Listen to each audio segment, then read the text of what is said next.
A melhor fase do ser humano é na idade, na terceira idade. Por quê? Porque a gente é respeitado, né? E os jovens reconhecem a idade da pessoa e respeitam, né?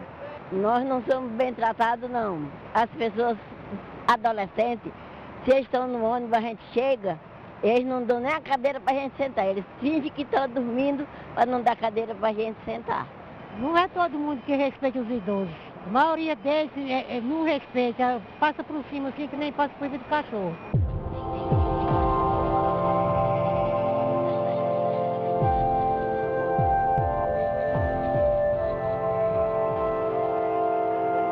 Uma população que não para de crescer. Um levantamento do Instituto Brasileiro de Geografia e Estatística, o IBGE, mostrou que a quantidade de brasileiros com 60 anos ou mais aumentou 55% entre 2001 e 2011. Isso significa que a terceira idade passou de 15,5 para 23,5 milhões de pessoas em 10 anos.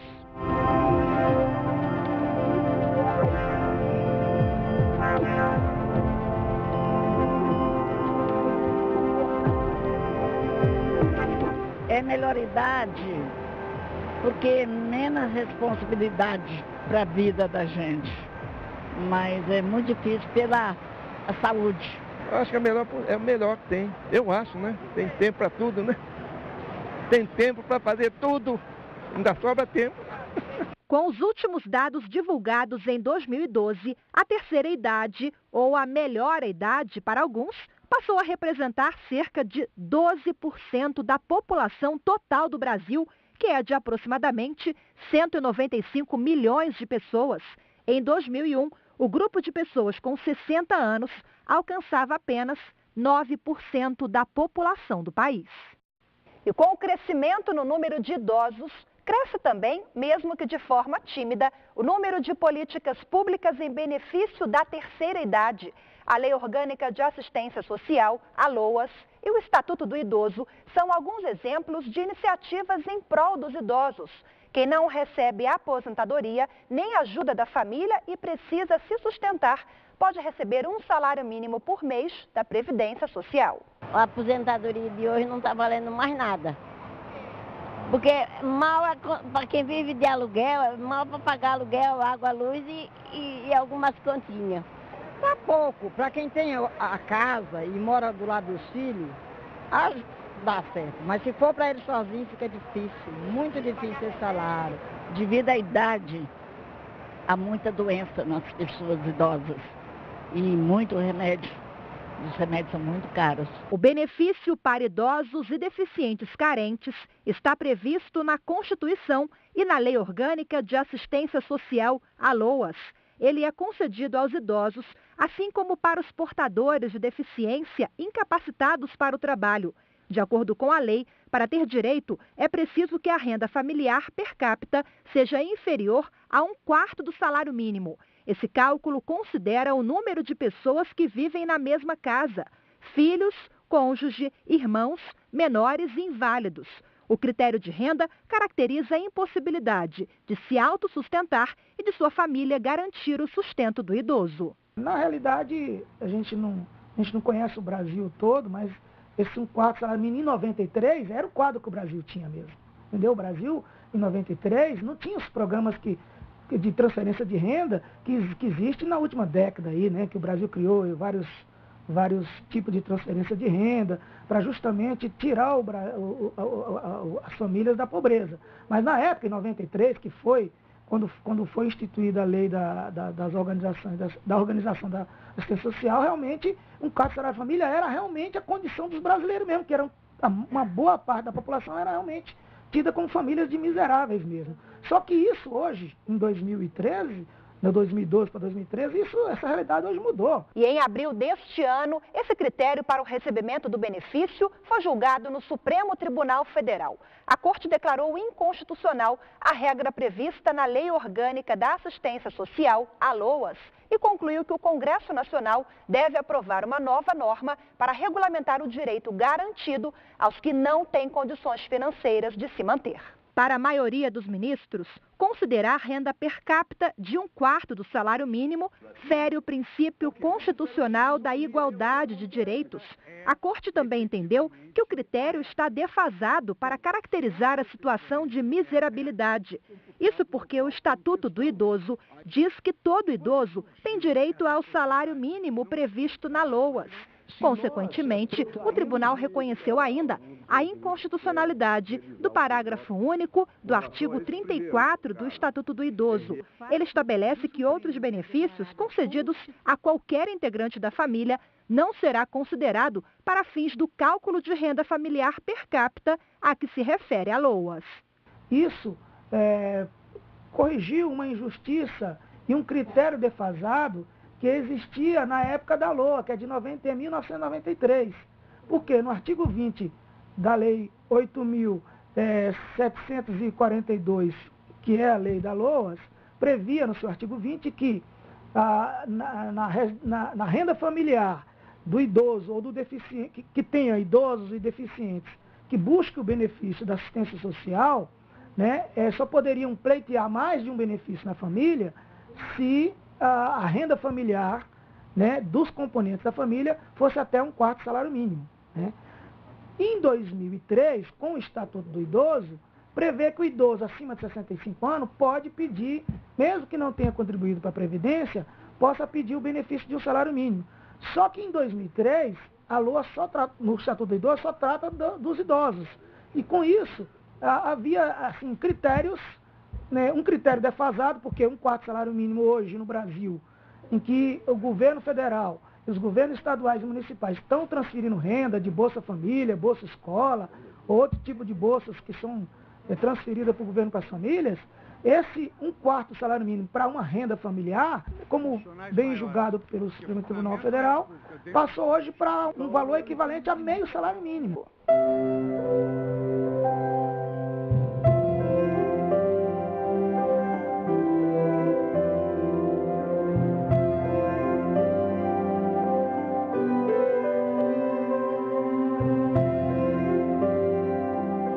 O tribunal seguiu o entendimento já firmado pelo plenário quando a Corte julgou inconstitucionais os 2 dispositivos ao analisar 2 recursos extraordinários sobre o mesmo tema, ambos com repercussão geral.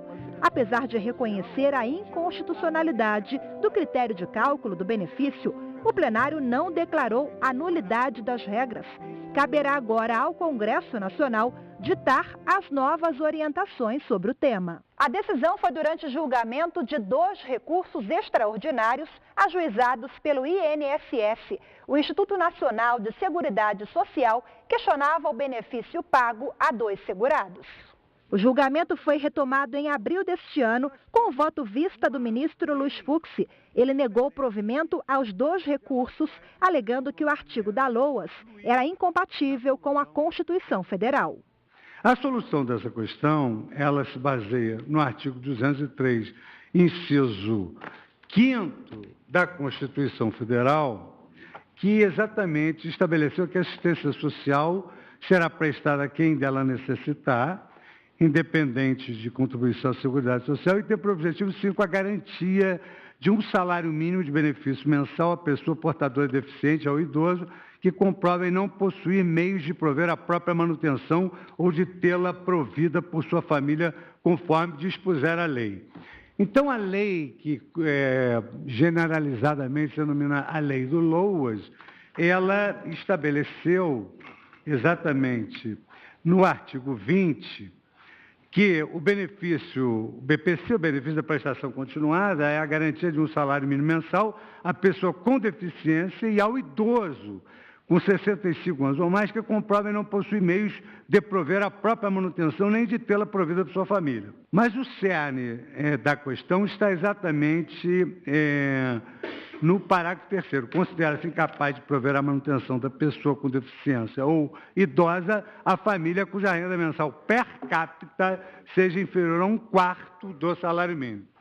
Então, a questão que se põe, e que eu estou fazendo assim uma síntese, é que, na prática judiciária, o que se verifica é que nem sempre este critério infraconstitucional, em confronto com os princípios constitucionais maiores, que fundamentam a República, dentre os quais os que tutelam a dignidade da pessoa humana, acabam, digamos assim, configurando um quadro real de miserabilidade. Ou seja, algo comum. A lei não transforma a realidade. A lei não transforma uma pessoa de miserável em não miserável e vice-versa. A ministra Rosa Weber também negou o provimento aos 2 recursos do INSS e manteve o pagamento mensal aos segurados. São processos subjetivos, onde nada mais fez, a meu juízo, o julgador do que interpretar a lei. E o fez, né, especificamente no primeiro deles, o 567/1985, a compreensão de que o parâmetro, critério objetivo de miserabilidade previsto no artigo 20, parágrafo 3º da Lei 8742, de 93, né, havia sofrido ou revogação ou não mais poderia subsistir como um único parâmetro, né, a compreensão de que a miserabilidade jurídica poderia ser interpretada de uma outra forma. No voto, ela lembrou de uma outra decisão do Supremo favorável ao INSS. O fato de o Supremo ter declarado a constitucionalidade daquela norma não significa que sejam inconstitucionais decisões que observem outros parâmetros para a definição da miserabilidade jurídica.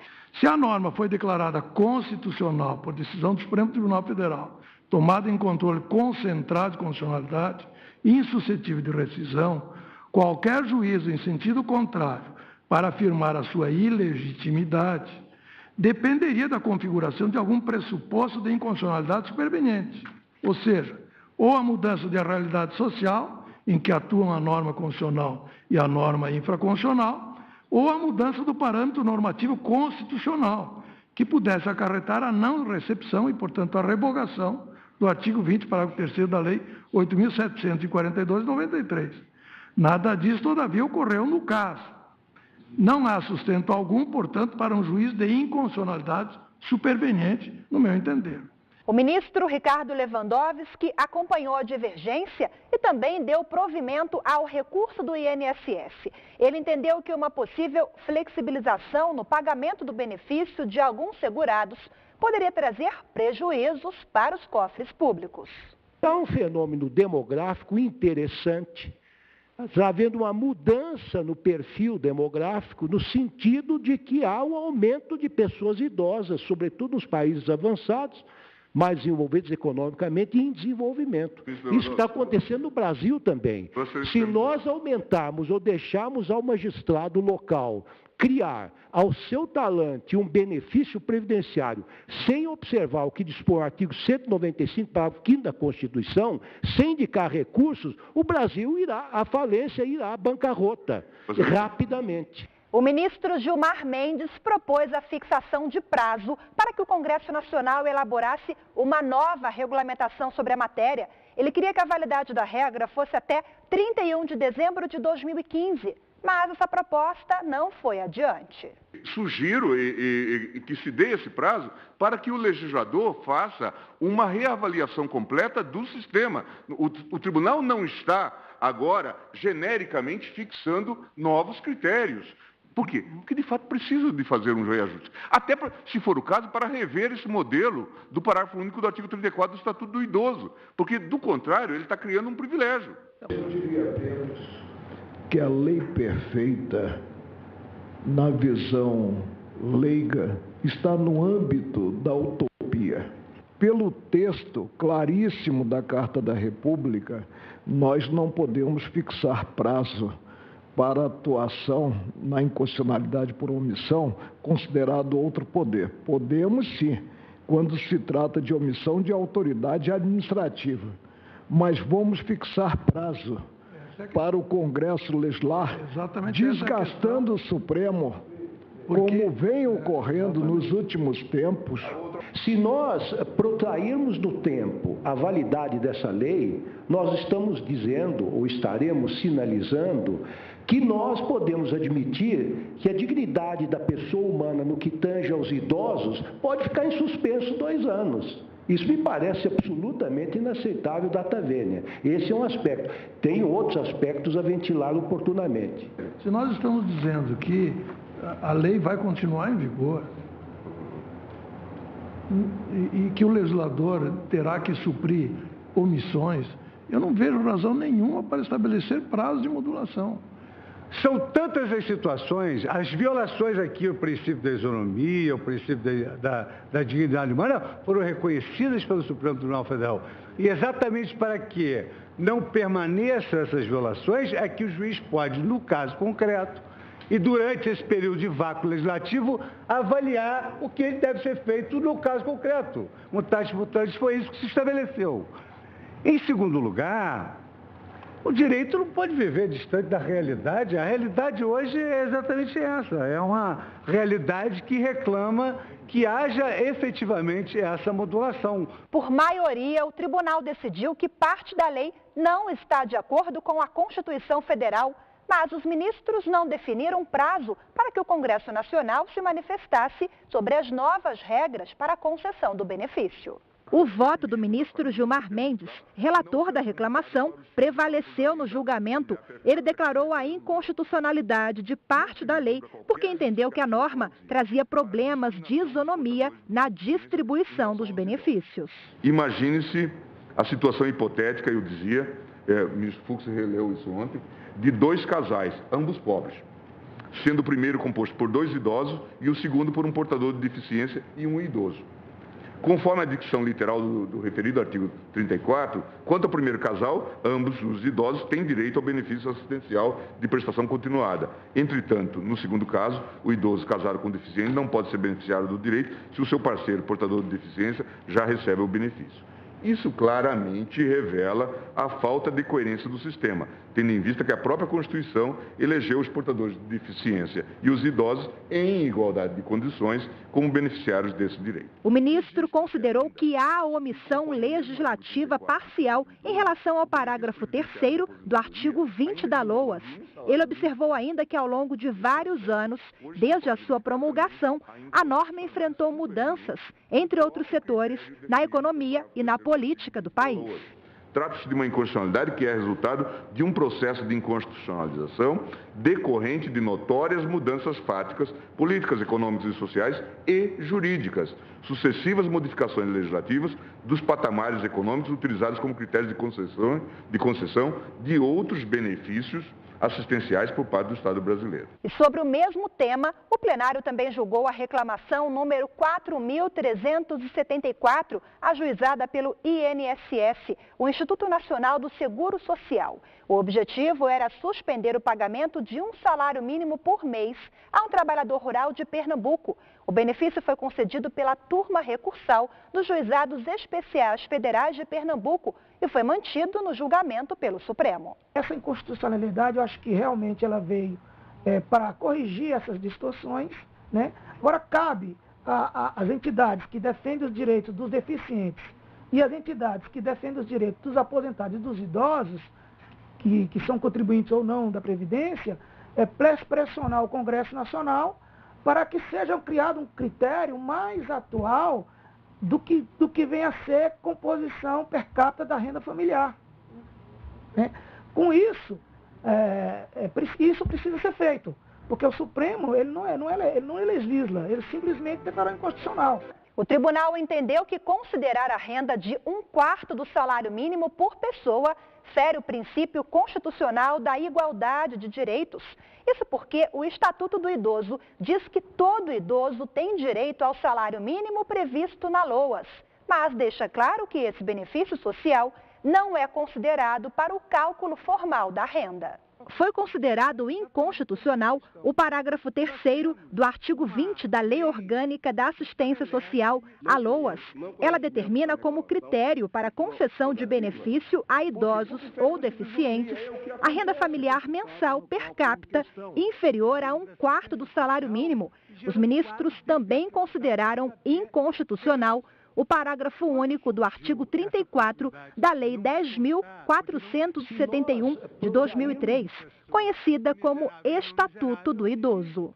O julgamento do Supremo Tribunal Federal, ele tratou exclusivamente de duas classes de indivíduos no Brasil, que são os idosos acima de 65 anos, que contribuíram ou não para a Previdência, e os deficientes que provarem a sua deficiência. Agora, evidentemente, se na família que exista um idoso acima de 65 anos e que exista também um deficiente, a renda familiar da família que compõe aquele núcleo onde haja esse tipo de classe de pessoas vai ser composta também com alguém que receba aposentadoria pago pela Previdência por tempo de contribuição, por exemplo. Quando se fala conceito de renda familiar per capita, vai se levar em consideração quem está trabalhando, quem está recebendo o benefício da Previdência e quem vai pleitear o benefício, seja ele por ser um idoso acima de 65 anos, seja ele por ser um deficiente que vai buscar esse benefício da Previdência. E na visão de especialistas, como consequência da decisão do Supremo, até que o Congresso Nacional aprove uma nova lei, ficará nas mãos do Poder Judiciário decidir se uma família de idosos ou deficientes preenche os requisitos para receber o benefício. Fica a critério de cada juiz, em cada caso, julgar, né? Mas o Supremo deu uma referência que se dividir a renda familiar e der até meio salário mínimo, ainda a pessoa faria jus a buscar um benefício, seja pelo LOAS, seja pela própria Previdência Social. A decisão não afasta a possibilidade de juízes terem interpretações divergentes sobre o mesmo assunto. Vai caber aos magistrados que enfrentarem essas questões definir os critérios de renda per capita para deferir ou não mais de um benefício para a família ou para aquela pessoa.